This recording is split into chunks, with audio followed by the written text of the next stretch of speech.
So today, Rhode Island closed all its bars. Let's talk about that. It's the Rhode Island news, we're in the news in Rhode Island. Rhode Island news.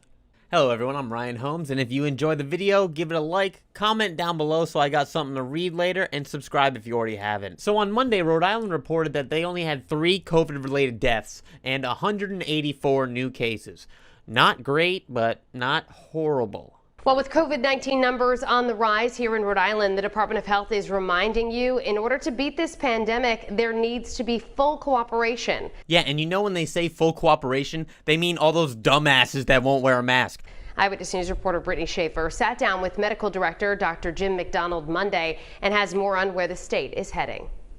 Well, it's been 5 months since Rhode Island's first coronavirus case. Hey, Brittany Schaefer, what's up with your voice? Well, it's been 5 months since you don't talk like that. I bet you don't talk like that around your friends. Well, guys, you know what I did today? I hung out at the mall and I got my nails done. Talk normal, Brittany.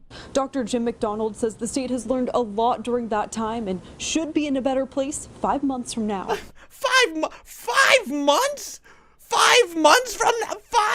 5 months. This pandemic started with one person, has infected millions and affected billions. 6 months ago, Massachusetts saw its first case of COVID-19. I think at that time we still had the hope we were going to contain the pandemic and keep it out of Rhode Island. So I'm no detective, but from my deductions here, I can tell that this man does not know how to screen record. They're recording an iPad screen on the news. They don't have somebody to do this? When I see people who are newly diagnosed, they're genuinely surprised. They were kind of wearing a mask. They were kind of being 6 feet apart. They were kind of keeping their hands clean. Yeah, and now they kind of got COVID. But this virus is just so unforgiving. It doesn't give people any leeway at all. And so I think it's still in everyone's best interest, just quite frankly, not to get the disease. You know, I'm not a doctor or anything, but I think the best thing in everyone's best interest is just to don't get COVID. I think that's in everyone's best interest. I'm no doctor. Or am I?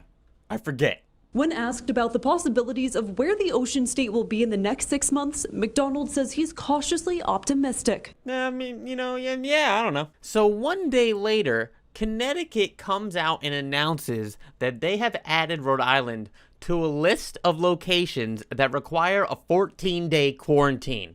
There were a pretty clear set of metrics around what put somebody onto the travel ban list or off of the travel ban list. And Rhode Island's numbers basically went above the threshold. And I reached out to Governor Raimondo and told her and said that as a result of that, we would be implementing this. He reached out to Governor Raimondo and told her? Is that like a dad coming into a child's room and telling him that something bad happened? I know what you did. I can just imagine that phone call. It's like, hey, Gina, yeah, you messed up, Gina. Breaking news right now, Rhode Island has been added to Connecticut's travel advisory list. Rhode Island requiring a 14-day quarantine for folks coming into the state from Rhode Island. Officials from the governor's office say people who are in Rhode Island for less than 24 hours do not have to quarantine. The same applies for people from Rhode Island who work in Connecticut. It is the only New England state and the only state bordering Connecticut to be on that quarantine list.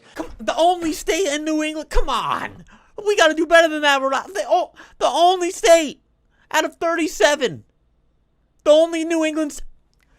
You got to do better. That means Rhode Island sucks. We messed up. So the next day, the governor of Rhode Island comes on the news to give a press conference about the 14-day quarantine. And I'm not into politics a lot, okay? But I know that this governor is not liked by many. So she came out and she gave a little speech. I'm a bit late today and I apologize. I've just been out and about. Gina, but aren't you telling us to not be out and about? And I've seen pictures of you on social media out and about without a mask on, Gina. What are you, Gina? To those of you that are still without power, hang in there. I'm sorry. Oh yeah, we just had a storm and my mom went 24 hours without power. It sucks. But Gina comes on here and she's like, hey, sorry about that. Keep it up. There's COVID out there. Could be worse. You could have COVID. and no power. Okay, so now we'll switch over to the other disaster that we're managing, which is coronavirus. Continue to lose people. We've lost well over 1,000 Rhode Islanders during this pandemic. All right, as many of you have seen, as of yesterday, several of our neighboring states put travel restrictions on citizens of Rhode Island. I'm sure you've seen this. Have you seen this? I'm sure you've seen. Have you seen this? Do you watch the news? Have you seen this? We're screwed. Have you seen it? Here's what I think about it. On the one hand, I think it's a good thing. What, Gina? What? What did you say? I'm kidding. I took that clip totally out of context. That is a good thing. And I'm going to go through a handful of new restrictions that we're putting in place. Anyone coming to Rhode Island from one of the 33 states around the country with a percent positive rate of greater than 5%, or any Rhode Islander who travels to one of those places, must quarantine for 14 days or present a valid negative test from within 72 hours. Shouldn't we have been already doing that? Shouldn't we have been having people quarantine that came from quarantined states for 14 days? Why is this a new rule? Maybe that's why we're one of the messed up states. And I'd ask you please to put the list of those states up on the screen. You can see that list on the screen. Could someone please put that on the screen? Is it on the screen? I can't see the screen. Can somebody tell me if it's on this? Is the list on the screen? Hello? This, I want to be clear, that applies to Rhode Islanders who visit these states for non-work related purposes. So we have been bending over backwards to keep the bars open. You know, parts of restaurants, bars can't operate as bars, because I am very sympathetic to the fact that restaurants are barely making it. And you know, people want to get messed up. People trying to get drunk as hell during this time. So, people need their bars. People need their booze. No bars allowed to operate past 11 o'clock at night starting this Friday. Because we are having trouble keeping the social gatherings under control, we are also going to increase enforcement around social gatherings.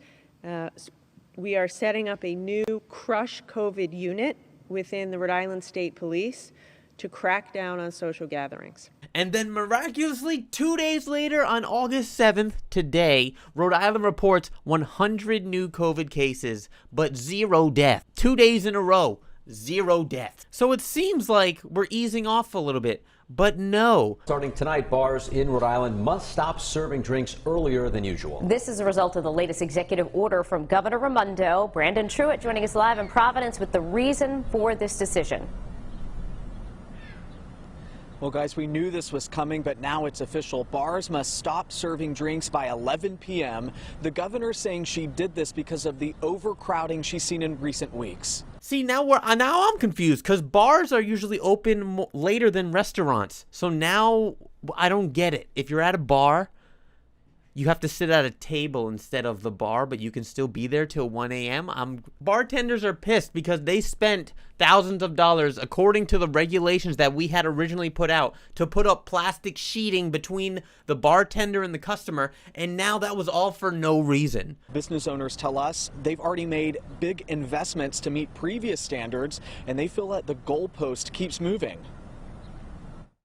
So all these bars that spent thousands of dollars on plexiglass, on making their establishments safe to meet the COVID regulations, now have to give up those seats at least an hour early before they close their kitchen. They spent thousands of dollars for no reason. They're just like, well, you're just going to close at 11 p.m. anyway. So, and it says right here that this order will run 7 days a week until September 6th. I wonder how well that's going to go over, because during the Prohibition, Rhode Island told the U.S. to go fuck, and we're still going to drink. So let's see how that goes. So if you made it this far, thanks for watching.